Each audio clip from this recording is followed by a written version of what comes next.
Kung meron man ho akong, talagang babalikan sa Pilipinas, wala pong iba kundi Tondo, Maynila. Nung mga panahon na yun, um, dadaan ako ng Pretel, 'no, siguro first year high school ako sa Torres. Dadaan ako sa Pretel, meron dun sa gitna ng Pretel, 'no, sa gitna ng Pretel, yung parang malaking, sa gitna, may nakasulat dun, "Tondo man ay may langit din."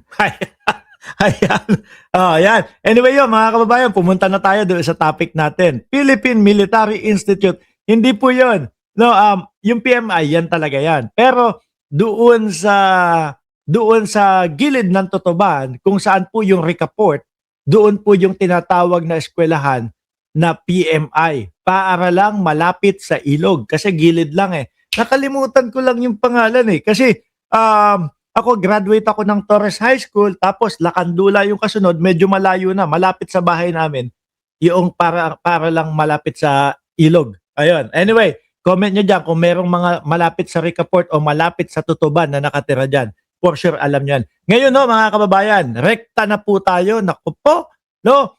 Hindi ko alam kung saan tayo uumpisa dito. Umpisahan muna natin sa ICC dahil talagang mukhang mapapanood ng mamamayang Pilipino at miski po yung mga hindi nakapag-aral ng English, mga kababayan, ay hindi ito. Bakit hindi ito? Sandali. Miski po yung hindi mga nakapag-aral ng English, mga kababayan, maiintindihan nyo yung magiging hearing doon po sa ICC. Ay bakit ho, mga bossing? Kasi ito, ang ICC ay willing na ipadinig sa buong Pilipinas, no, sa salitang Tagalog, mga kababayan, yung hearing ni dating Pangulong Duterte. Ayan, ICC inaprubahan ang hiling na magkaroon ng Filipino translation sa hearing sa Nobyembre. Tagalog version. No? Hindi, kasi ho, yung iba, mga kababayan, ano na yan, yung iba ho, mga kababayan, tatama rin manood kapag ka-English eh. Lalo na yung mga ibang kababayan natin na nakakaintindi naman ng English pero tamad makinig o magsalin, no? O intindihin yung English. Eto, lahat magiging interesado po. Maganda dito, maiintindihan po, no, nung mga DDS. Sabi ni Shiro Kansaki, ayaw ng mga DDS yan. Maiintindihan nyo to, mga DDS. Bakit? Kasi ano na yan, Tagalog na mismo yan, ha? O malalaman nyo talaga kung ano yung mga pinagugatan, ano yung mga depensa nila, at ano pa yung kung ano yung mga nasa loob o mga pinag-uusapan doon sa mga hearing na iyon. At saka ho mga bossing, eto, pinapanood ko no, si kaibigan na ano ba, Mark Alfred de Guzman. Yung ba o Alfred Mark de Guzman na taga Canada. Nako may chismis akong narinig sa kanya na kaya daw po tinanggal si Koopman kasi nga nirekta na daw ni Koopman, mga kababayan, yung mga magkakapatid na mga Duterte na harapin na mismo. 'Di ba? Harapin na mismo yung hindi kaya nasa PMI pa din kayo. Mamaya ho, mga bossing, no? Hindi yung PMI, hindi ang ibig sabihin no, para lang malapit sa ilog, doon sa eskwelahan na 'yon. Ano po, pero iba po yung Philippine Maritime Institute. Yun, totoo yun. Pero yung ito, gawa-gawa lang ng mga taga-Tondo. Anyway, asa na ba ako? O, yung sa ICC. Ano po, ang sabi ni Mark Alfred, nirekta na daw po, mga kababayan, nitong si Koopman. Ano po? Yung magkakapatid na mga Duterte na tanggapin na, harapin na yung mga issue ni dating Pangulong Duterte. Yun yung maganda doon, mga bossing Chipamo, sir. Kaso hindi daw, sabi, no? Hindi daw ho, mga kababayan, matanggap nung magkakapatid na mga Duterte na gusto nang harapin. Siguro ang trip nila pahabain yung kaso ng dating Pangulong Duterte hanggang sa umabot sa 2028 election. 'Di ba?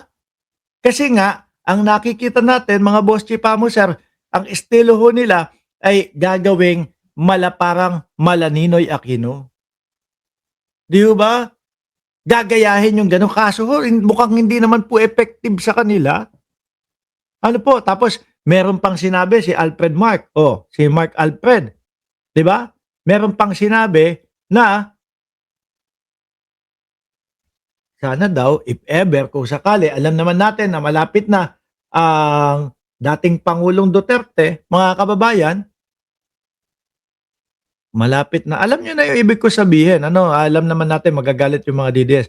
Malapit na, eh sana daw bago mag 2028 mangyari iyon upang sa gano'n ay talagang makuha ang simpatya ng taong bayan. Nako, alam niyo ba kung paano niyo makukuha ang simpatya ng taong bayan? Kung totoo man na sinabi na sa inyo ni Attorney Kopman, no, na harapin na at sagutin na yung kaso ni dating Pangulong Duterte, kapag ka naidepensa niyo na maigi, napatunayan ninyo na talagang walang sala ang dating Pangulong Duterte, tiyak ako madaming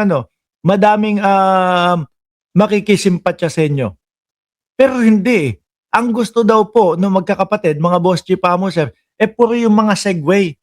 Yung mga, o eto, interim release, o yung ganito, ganyan. Yun daw po ang gusto, mga kababayan. Putik na yan. Nahahalata ho talaga ng mamamayang Pilipino na hindi nila masagot yung mga issue sa kanila. Same nung vice presidente natin. Ganon din po ang ginagawa nung estilo nila. Ano po yung estilo nila? Ito yung issue, pero ito yung sagot nila. Di po ba? Ang issue, mga pandarambong daw, paglustay ng pera ng bayan, pero ang lagi nilang isinasagot, teknikalidad po, mga kababayan. Laging humahanap ng butas sa pamamagitan ng teknikalidad ho, mga bossing. O ngayon, paano ho yan? Di ba? O, lalong madidiin, mababaon ang dating Pangulong Duterte dito. Sabi ni Ma'am Neng Gigi, sumuko na si Kopman. Alam kasi na guilty talaga si Digong. Tsaka daw po yung mga pahingi-hingi ng mga interim release, yung mga kung anong achuchuchu, base po doon sa napanood ko sa kaibigan nating si Pinoy Canada. Yung mga daw po, yung mga Duterte siblings daw po ang may gusto ng mga ganon. Kasi kung talagang gustong matapos agad ito mga bossing at alam nila kung paano idepensa ang dating Pangulong Duterte, rerektahin na po nila yan. No?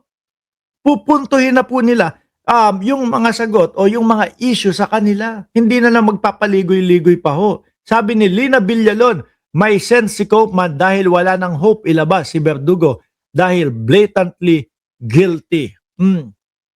Di ho ba? Kung ako yan, rektahan na tayo. Sige, tapusin na natin. Malaman natin kung talagang ang dating Pangulong Duterte ay guilty, no? Or acquitted. Siguro ho, mga kababayan, ayaw nilang malaman na guilty agad-agad. Baka makaapekto doon sa 2028 election. Kung sa bagay, 10 years pa naman ho, di ba? Ang sabi, aabot pa ng 10 taon ang paglilitis sa dating Pangulong Duterte. Mahaba-habang pakinigan to mga DDS. Pero huwag kayong mag-alala. Ayan na nga yung balita na ita-translate daw sa Tagalog para mas maintindihan nyo, namnamin ninyo yung bawat mga sasabihin doon sa hearing. At namnamin nyo din yung bawat iyak nung mga kamag-anak na hindi nabigyan ng tamang procedure. 'Di ba, alaga? 'Di ba, Regina El Chico? Late na naman ako. Lagi naman eh. Oh. Namnamin ninyo yung bawat tangis at iyak nung mga nanay, magulang, ama, nung mga 3 taong gulang, 4 na taong gulang na sinasabi nila Bato de la Rosa, collateral damage lang naman yan.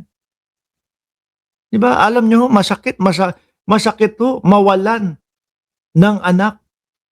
No? Lalo na makikita yung mga CCTV ho. Talagang sasabihin ng laban, 4, 5 pulis yung papalibot sa kanila. Papaalisin yung mga bata. Tapos bigla na lang titimbwang. yung inaaresto nila, tao na sinasabi nilang nanlaban, una pa lang maiisip mo na, manlalabang kaya 'to mag-isa tapos 5 pulis ang nakapalibot sa kanya? Eh, may topak ka 'pag ginawa mo yun. Alam mong wala kang palag dun. May mapuruhan ka man na isa dun, 4 naman yung bibira sa'yo. Sabi ni Shiro Kansaki, oh ayan, shit happens daw.